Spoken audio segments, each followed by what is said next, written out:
wijen. Sehingga di Mesir sana, di negeri Arab itu orang biasa pakai minyak wijen. Padahal kebun wijen jarang di sana. Malah di Indonesia itu banyak kebun wijen tapi nggak ada minyak wijen. Mungkin karena sudah merasa punya minyak sawit. Nah ini adalah begitu, adalah Allah ilham mereka. Kemudian ada kerupuk gadung. Saya bayangin siapa pertama kali makan pasti mabuk itu orang dulu ini. Nah Allah ilhami begitu. Dan seterusnya.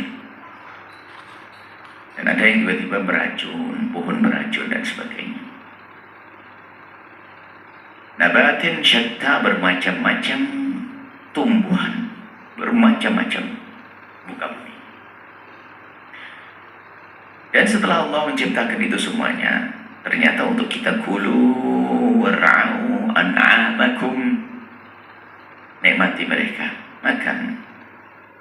Nikmati itu yang ada di atas bumi itu, dari tumbuhan-tumbuhan itu. Dan juga wara'au, gembalakan binatang-binatang ternakmu. Dan inna dzalika laayatil liulil nuha. Itu semua akan bisa dilihat sebagai tanda kebesaran Allah bagi orang yang berpikir. Kalau tidak merenung ya biasa saja. Tapi kalau orang merenung sampai kepada keimanan dahsyatnya, semesta ini ciptaan, ini yang baru di daratan, belum lagi ke lautan.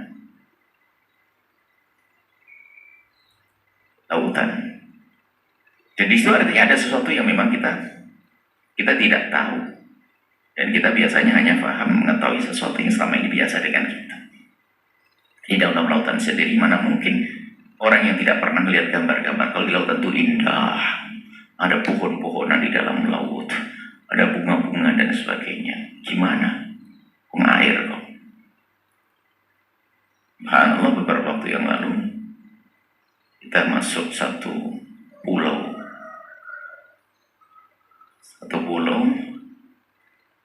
Sebelumnya kebetulan kita masuk satu tempat, lihat ada menara besar di situ. Karena ada menara besar, saya ingin sudah lapor aja kepada masyarakat, saya ingin ngaji di situ. Pengajian di situ. Sebelum pengajiannya kita dikasih sama orang di situ. Dia coba nyelam ke dalam tuh, lihat indahnya dalam laut, pakai alat begitu. Terus pakai apa itu? Ke dalam lautan, masuk ke dalam, Masya Allah, memang betul indah sekali.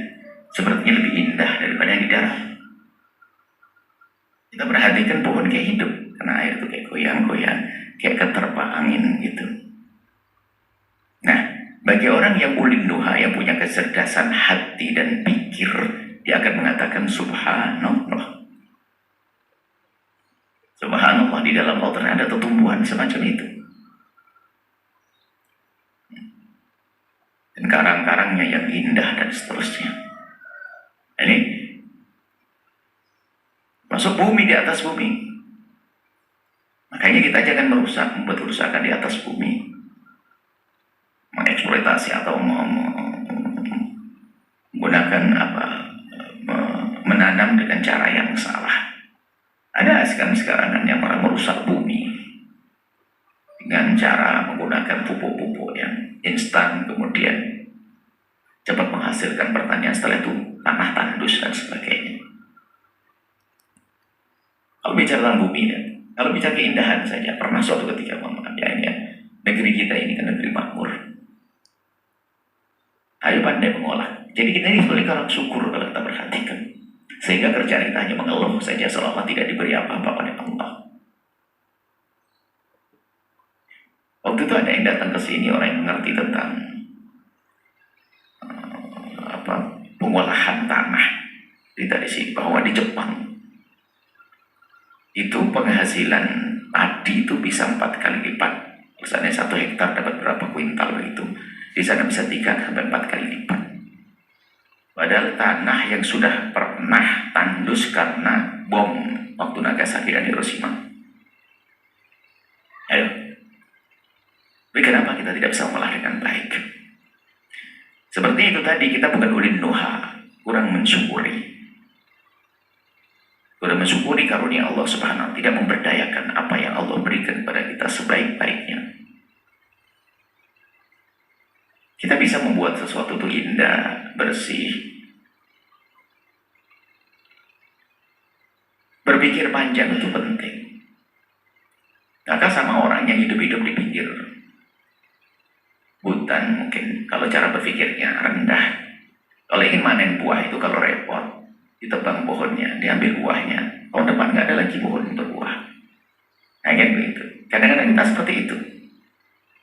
Sehingga kalau laut itu kan dilarang, misalnya di sebuah tempat tuh cara penangkapan ikan dengan cara membuat satu ledakan atau apa, itu kan yang kecil ikut mati dan sebagainya. Maka kita harus menjaga semesta. Kalau kita negeri ke masyarakat ke negeri-negeri yang bukan negeri Islam, memang Indonesia adalah subur sekali, luar biasa indah. Kalau kita ke Arab sana, gunung-gunung itu warnanya warna tanah. Gersang, mana ada pepohonan, jarang sekali. Itu dunia, bicara tentang dunia ya. Di sana tidak ada hijau royo-royo, itu tidak ada. Nah, kita bersyukur nanti baru ada kebun kurma, kelihatan hijau dan sebagainya. Mekah seperti yang dijanjikan dan dalam Al-Quran disebutkan, Mekah itu adalah gersang. Tapi digambarkan nanti waktu doanya Nabi Ibrahim itu akan datang semuanya jenis makanan, buah-buahan. Ternyata di Mekah itu kalau kita Mekah apa aja ada. Sampai buah manggis yang kita sebutkan sudah ada diekspor sana. Lengkap.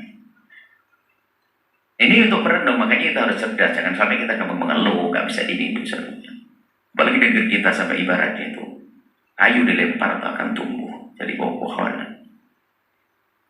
Jangan biasa mengeluh. Ya, gitu. Kulu wara'au, makanlah. Wara'au.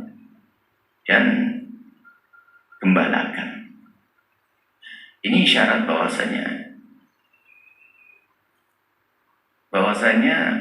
sampai kalau kita kembali ke kehidupan baginda Nabi sallallahu alaihi wasallam, dimulai daripada peternak, mengembala kambing dan sebagainya. Jadi lahan yang luas. Makanya kita perlu juga sekarang kembali berpikir tentang bagaimana kita melestarikan semesta dengan bercocok tanam yang baik. Bertani bisa saja kita sebut dengan pertanian intensif, pertanian yang serius ini menghasilkan hasil yang banyak, peternak yang bagus dan seterusnya. Karena ternyata itu adalah asas Anda buat perusahaan bikin apa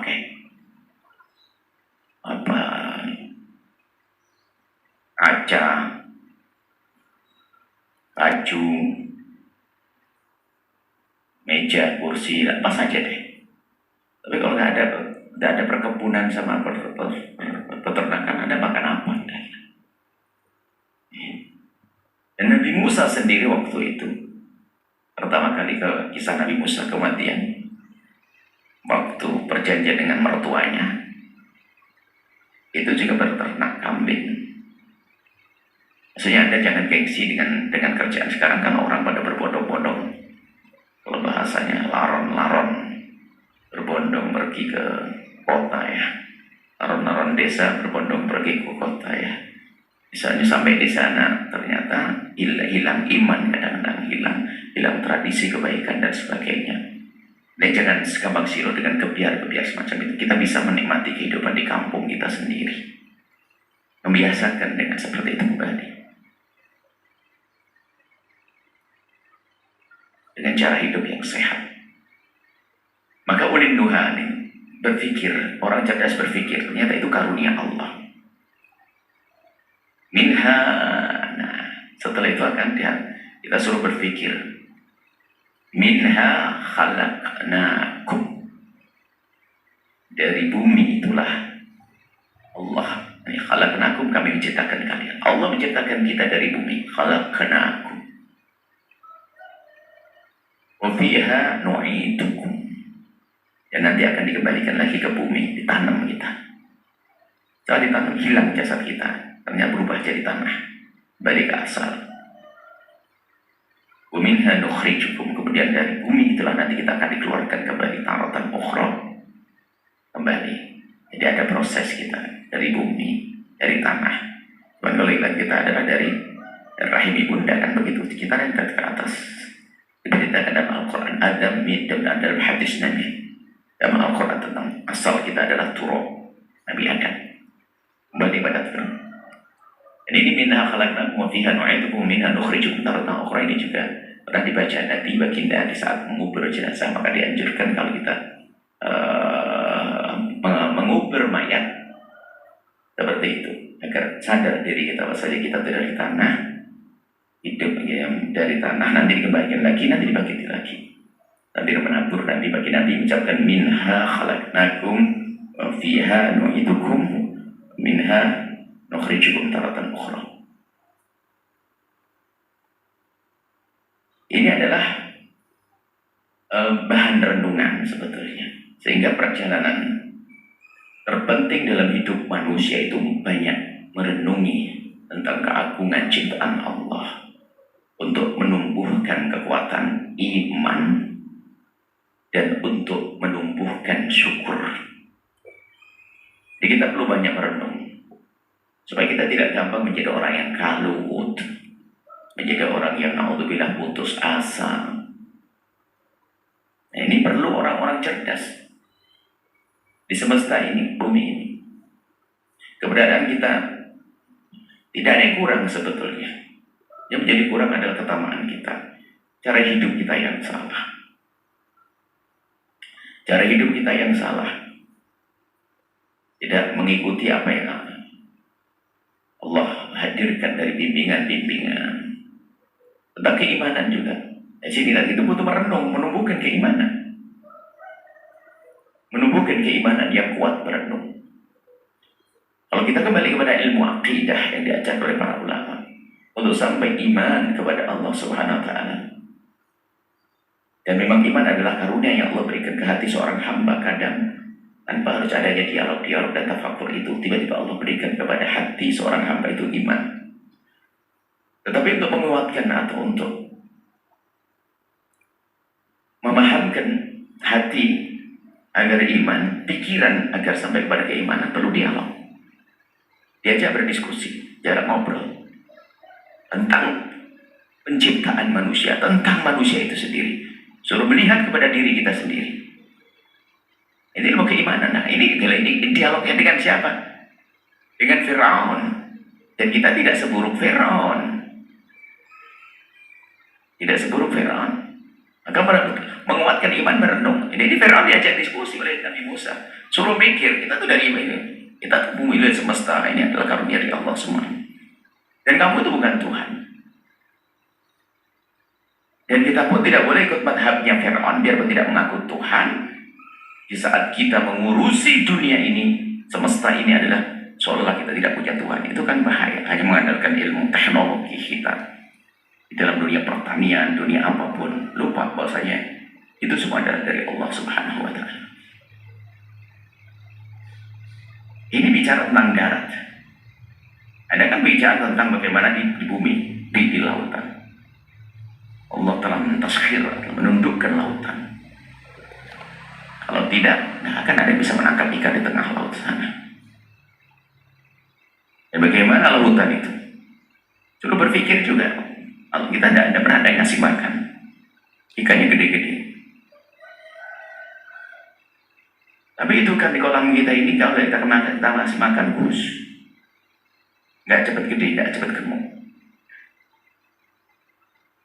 Nanti kalau orang cerdas kan berpikir, sesuatu kalau kita serahkan pada Allah langsung diurusi oleh Allah. Kalau kita sok pandai ngurusi, sudah dibiarkan kita, nggak kita kasih makan, nggak gemuk-gemuk itu. Tapi di lautan nggak pernah dikasih makan. Bagaimana cara makan mereka?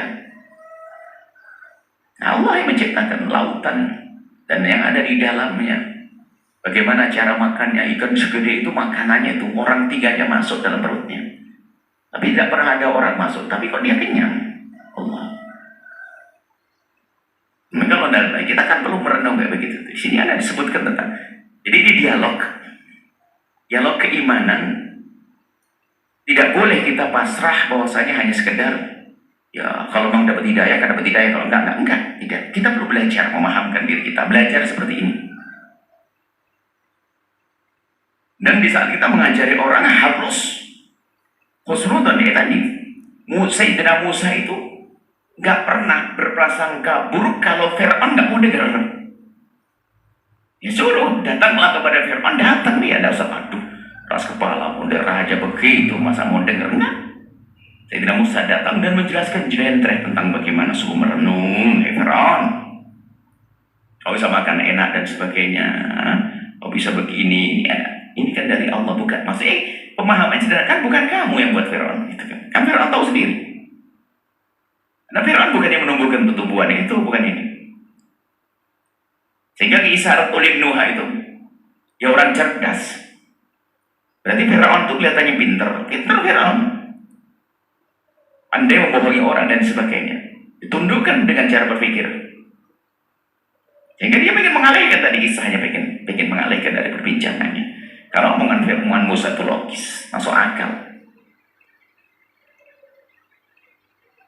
Jadi itu kita perlu dalam menguatkan keimanan, kita perlu merenung. Kemudian menghadirkan syukur juga. Subhanallah. Suamimu harus kamu syukuri, istrimu. Kapan seorang tidak bisa menganggap karunia-karunia sehingga akan disia-siakan. Sehingga mungkin ada seorang suami tiba-tiba mukul istrinya, sewenang-wenang kepada istrinya. Padahal istrinya yang telah memenuhi hajat pribadinya yang nggak tahu berapa nilainya itu kalau harus dinilai dengan uang. Kesenangan itu misalnya. Cuman karena kedungan seorang laki-laki.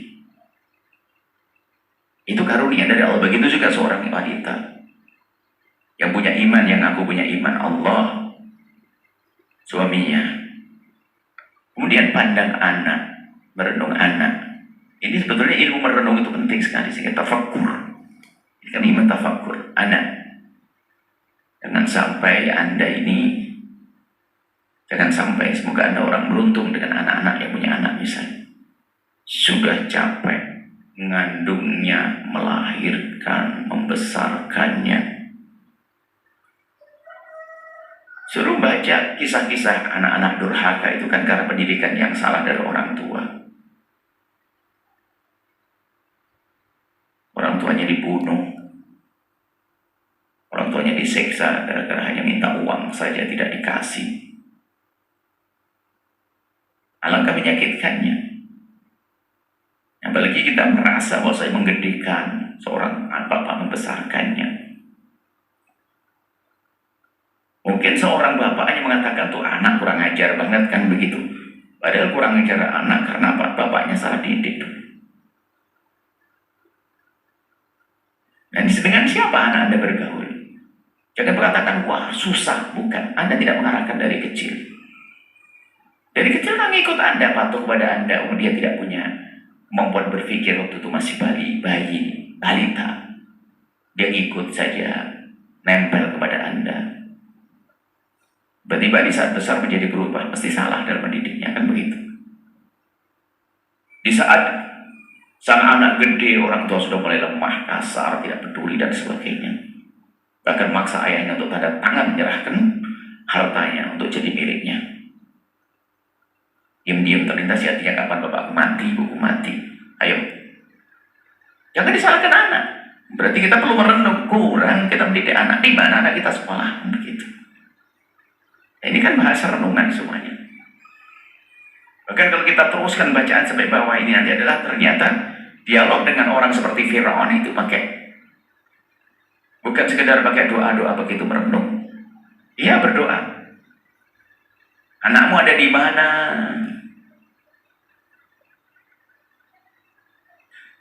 Yang sudah buka usaha dan sukses, alhamdulillah. Punya 500 karyawan, 200 karyawan. Misalnya, begitu pentingnya merenung. Kalau merenung bisa mensyukuri, alhamdulillah saya punya 10 karyawan, 100 karyawan. Tapi kalau renungannya tidak dalam, bukan oleh Nuha tadi, ternyata karyawannya menyeret ke neraka. Kenapa? Dia punya karyawan sebanyak itu pada tidak sholat dan dibiarkan. Putri perempuan, wanita-wanita karyawatinya ternyata bebas dengan bajunya yang tidak menutup aurat. Lupa kulukum ra'in wa kulukum mas'ulun an ra'iyatihi. Sementara bosnya itu adalah katanya bos yang sangat soleh dan solehah. Setiap bulan umroh nangis di Masjidil Haram depan Ka'bah. Tapi ternyata meninggalnya nangis juga. Kenapa? Dia tidak peduli dengan orang yang bekerja di dalam naungannya. Duh, ini kan perlu renungan. Jangan terlena dong. Kayak perlu yang ngaji seperti itu. Gak cukup kita beriman selesai tidak pakai siraman ilmu. Akal kita ya gersang nanti imannya. Bincang sana sini.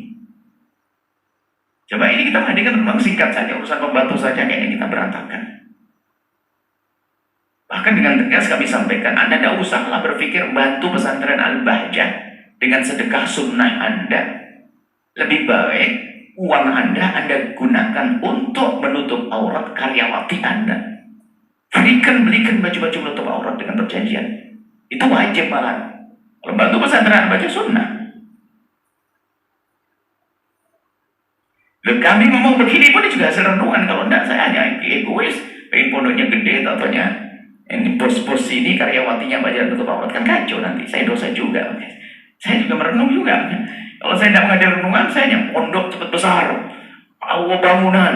Lupa. Tentunya semuanya perlu proses yang cantik juga, yang indah juga. Dikasih nasihat dulu, dikasih bimbingan. Sebab ada seorang ibu yang solehah sudah ingin coba menutup aurat karyawatinya. Dibelikan baju yang bagus, panjang semuanya, Buya.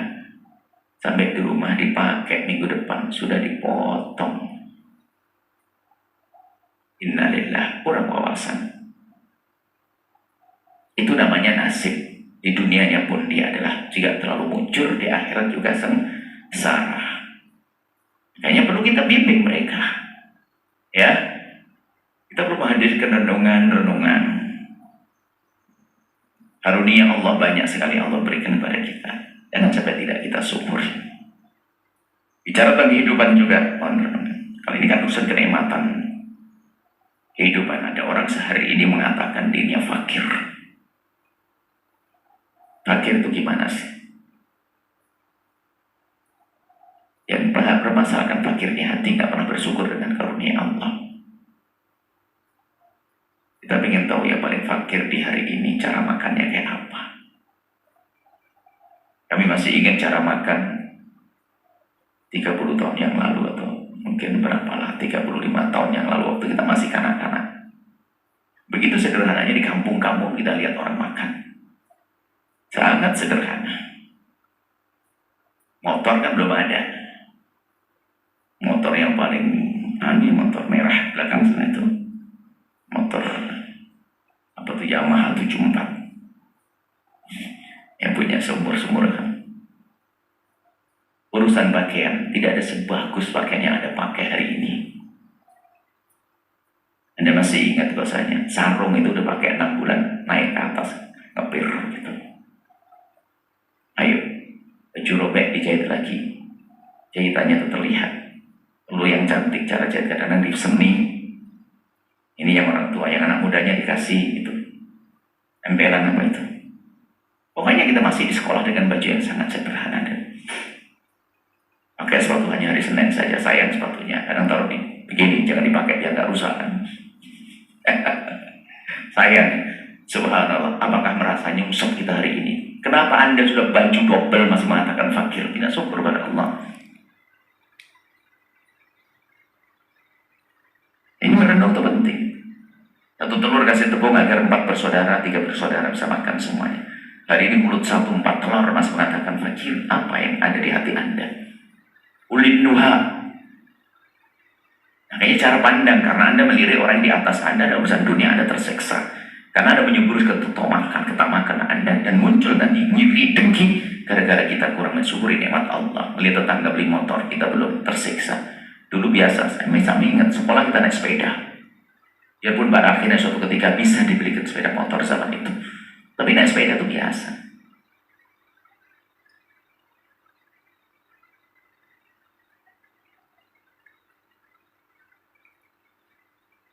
Di Belanda itu budaya naik sepeda itu sudah biasa. Sampai kemana-mana saya lihat orang naik sepeda. Naik sepeda. Saya guyonan nih, anak-anak Buya, rumahnya di pondokan itu, di perumahan itu aja pakai motor, kayaknya keterlaluan banget kan itu. Cuman bedanya kalau orang Jepang naik sepeda sama orang Belanda naik sepeda, itu motivasinya bukan menanamkan ketawaduan sepertinya, hanya biasa budaya sehat. Kalau kita seharusnya tingkatkan, bukan sekedar kita budaya hidup sehat, akan tapi kita tidak biasakan dengan kesombongan. Lebih tinggi lagi dong motivasinya. Budaya, man. Ya coba berapa hari kan kita ngambil video di situ tuh naik sepeda, cuman 10 menit.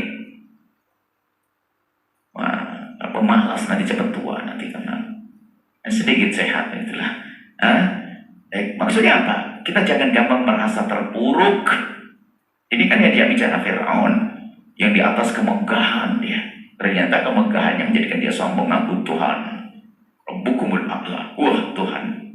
Dan serem. Sementara di sisi lain yang seolah-olah sementara sisi lain merasa terpuruk seolah dia dikasih apa-apa oleh Allah. Ini kan problem. Mana yang paling miskin hari ini? Pernah merasakan kayak tadi kita ceritakan? Anda kemana-mana masih naik angkot, naik jalan kaki. Dan kita masih ingat merasakan hadir pengajian di sebuah tempat, berangkatnya semangat, giliran pulangnya Masya Allah. Kan gitu ya, karena berangkatnya kan jalan, hadir pengajian, berapa kilo begitu jalan kaki. Ternyata giliran pulang kan sudah waktunya ngantuk, capeknya Masya Allah. Sekolah biasa. Hari ini banyak kemudahan tapi kurang bersyukur, makanya merasa fakir terus karena kurang syukur. Subhanallah, kesombongan kita pangkas. Ini yang diajak bicara Firaun yang super sombong. Sampai begitu beraninya mengatakan dirinya adalah Tuhan. Karena semuanya punya dia. Bahkan sampai sungai Nil itu dimasukkan ke dalam rumah. Dalam istananya. Sampai saya itu berhayal. Kita pengen ahli iman. Tapi punya istana kayak Firaun. Maksudnya bukan istana. Sungai. Dan setiap pondoknya ada sungainya pengen tak bendung begitu. Airnya dimasukkan sehingga terjerimin tahtiyal andar di bawahnya pondok itu mengalir sungai-sungai kecil itu kan enak, kan indah sekali ya. Barangkali ada jamaah yang punya tanah luas di samping sungai bisa dimasukkan indah nanti buat pondok indah sekali. Jadi sungai dimasukkan ke istananya Firaun. Itulah kisahnya Nabi Musa dimasukkan oleh air ke sana sampai di tanah. Jadi kita perlu merenung, Anda tidak kurang apa-apa, yang jadi kurang ketamaan hati. Ketamaan hati, Masya Allah, rusak orang. Sehingga kenapa rebutan dengan saudara, berantem kakak adik. Tinggal nggak pernah merenung itu adiknya. Kenapa justru saya punya akal malah gak karu-karuan. Dulu waktu masa kecil ya, di saat belum punya akal 7 tahun, 6 tahun, 5 tahun, ruang berantem pun hanya 2 menit. Setelah itu ketemu ketawa lagi. Kenapa sekarang berantemnya lama, bahkan bertahun-tahun tidak beres? Bodoh. Katanya punya akal. Kenapa berantem lagi? Kurang merenung. Anak kecil berantem santai, kakak adik berantem, nangis sama ibunya, ngadu ke ibunya, udah ini. Ternyata makan bareng selesai, lupa dengan kisah permusuhannya. Tapi itu yang katanya satunya dokter, yang satunya insinyur, yang satunya ustaz juga. Rebutan waris gak beres-beres, lupa adik. Sudah begitu kelihatannya hadir masjid, ikut dzikir, umroh haji bolak-balik, hadir pengajian khusyuk, ikut dakwah segala macam. Tertibu dia. Ya kayak tadi, diberi oleh Allah karunia kekayaan yang cukup merasa fakir terus, diberi kehidupan yang cukup fakir terus, diberi suami gak syukur sehingga dia rusak hati dan matanya, diberi istri gak bersyukur semuanya. Ya, makanya merenung seperti itu. Siapa yang bisa suatu ulil nuha, orang-orang yang punya nuha itu otak kecerdasan pikir dan hati. Dari kata nuha itu hubungannya dengan nahyun juga. Jadi kalau orang akal pikirnya cerdas akan menghalangi dia berbuat zalim, malah menghalangi dia melakukan kemungkaran, kehinaan. Wallahu a'lam bishawab.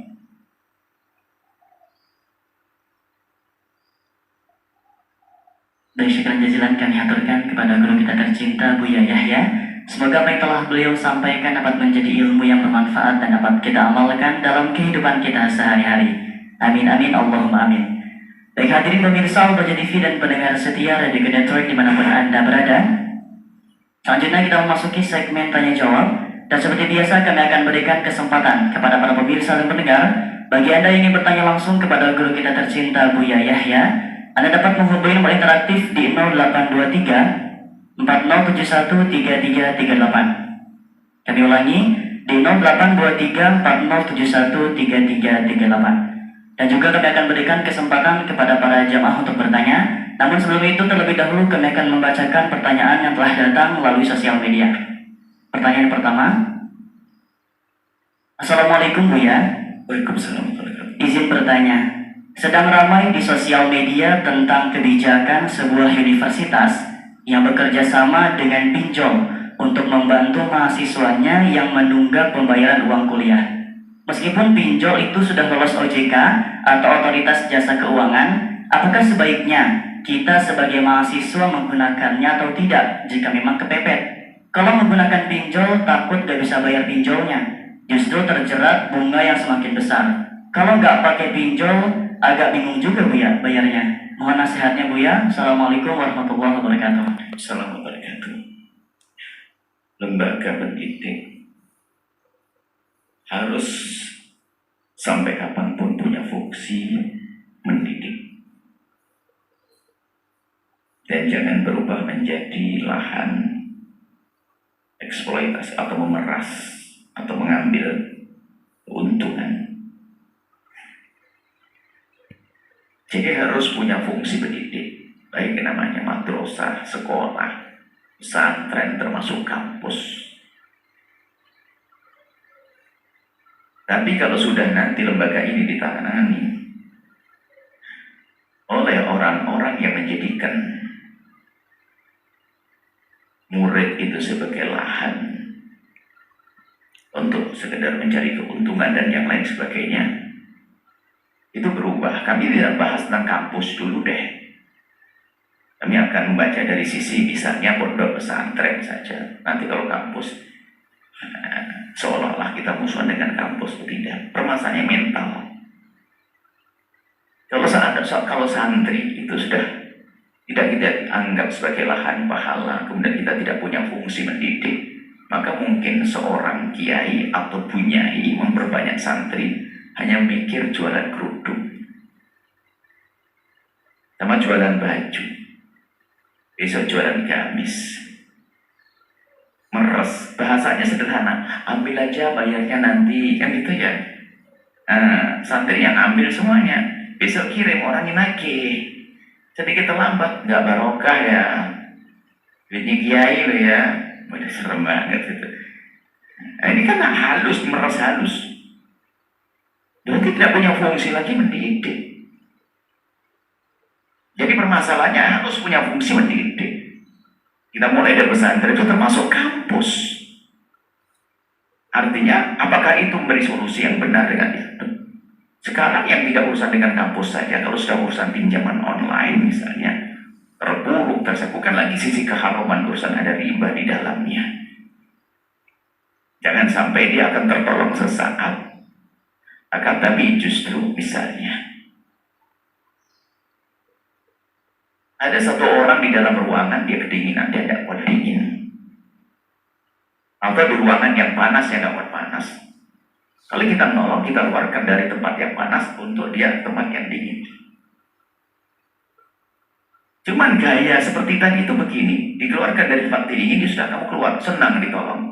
Tahu-tahu dimasukkan ke tempat lagi yang lebih dingin lagi. Berarti disiksa, dia nolong, tapi malah menyiksa. Itu terjerat di luar, bermasalah nanti akhirnya. Gara-gara apa? Kampusnya egois. Jadi kampus egois, rupanya itu bendaharanya barangkali. Rektornya belum tentu seperti itu. Bendaharanya hanya hitung-hitungan saja. Pokoknya Anda bayar, tidak mau tahu ini harus bayar sebagai mahasiswa. Akhirnya kasih jembatannya, pinjam online. Nasihat kami kepada Anda, saudaraku yang biasa meminjamkan secara online. Kami ingatkan kepada beliau-beliau yang masuk dunia menghijabkan cara online dengan pengembalian yang tentunya ada ribanya. Belum lagi nanti hartanya yang sudah biasa pinjam online, cara menagihnya dengan cara yang dipertakuti, dipermalukan, dan sebagainya. Ketahuilah bahwasanya Tuhanmu Allah Maha Tahu. Kalau Anda biasa menyiksa orang dengan cara, Allah juga akan menyiksa Anda suatu ketika dengan cara. Kita perlu kejujuran, bekerjalah cara yang baik. Kalau niat menolong, tentunya menolong. Tapi kalau pinjaman online, karena ini yang terjadi ada siksaan. Akan yang terjerumus adalah bukan orang-orang biasa, karena orang yang punya agama, atau mungkin juga orang yang katanya tokoh barangkali terjerat, merasa tidak ada yang melihat, lupa usahanya Allah.